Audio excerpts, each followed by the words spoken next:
I'm Edward Barr from Lexington, Kentucky, and I'd like to ask, given the amount of capital in the banking industry, do you think that more banks should be buying back significant amounts of their stock, like SunTrust, versus just the token amounts that they're buying back or just the authorized amounts?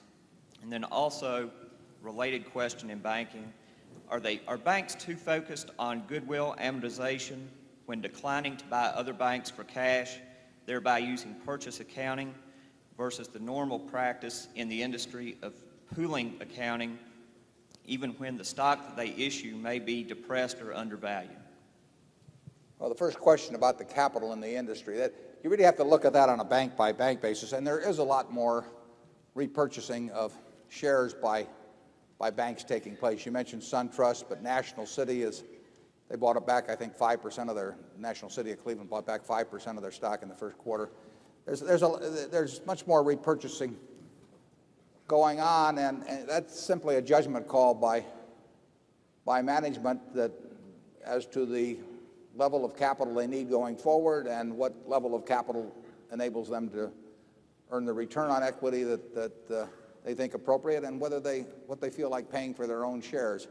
So I think you have to look at that on case by case. We certainly like it.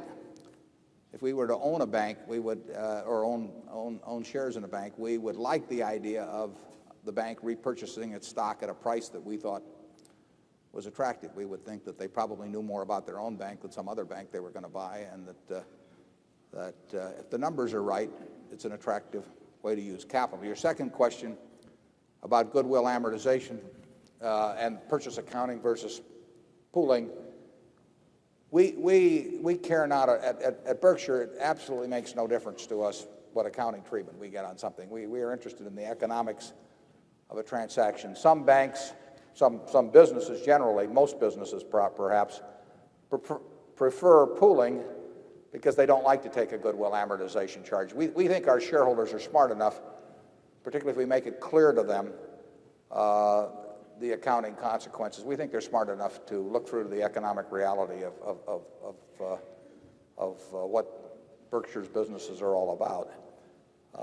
And I think that some managements sell short their own ownership group by doing various kinds of financial acrobatics in order to have the charges come in a certain way rather than, as you point out, often they might be better off buying for cash rather than their own stock as currency, but they may prefer to use their own stock because they avoid goodwill charges.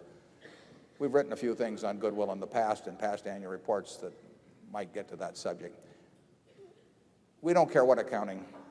We sort of rewrite the accounting for any business that we're looking at, because in our heads we want to have, in effect, a standardized way of looking at businesses.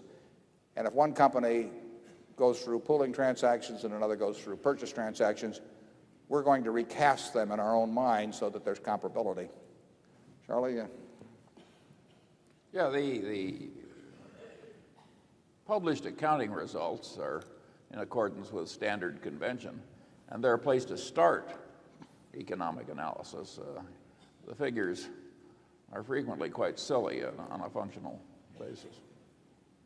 I'm not criticizing accounting conventions except for some. Yeah. But I think it's just a place to start thinking about economic reality. By their nature, they can't tie perfectly. They can't even tie very well to economic reality. We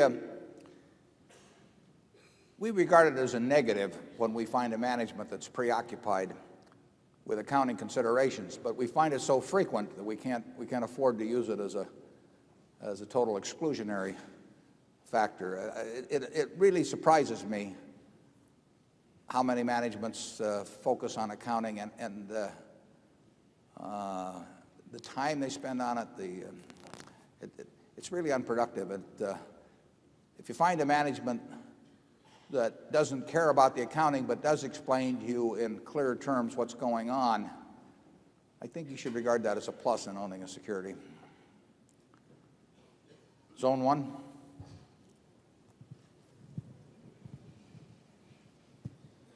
Mr. Buffett, my name is Bill Ackman. I'm from New York City, and my question relates to the appeal of Salomon Brothers as an investment. You talked earlier about leverage and the dangers of leverage. Solomon is a business which is levered 30 to 1, which has very narrow margins and earns a relatively modest return on equity in light of the amount of leverage that they use. What is the appeal of the business?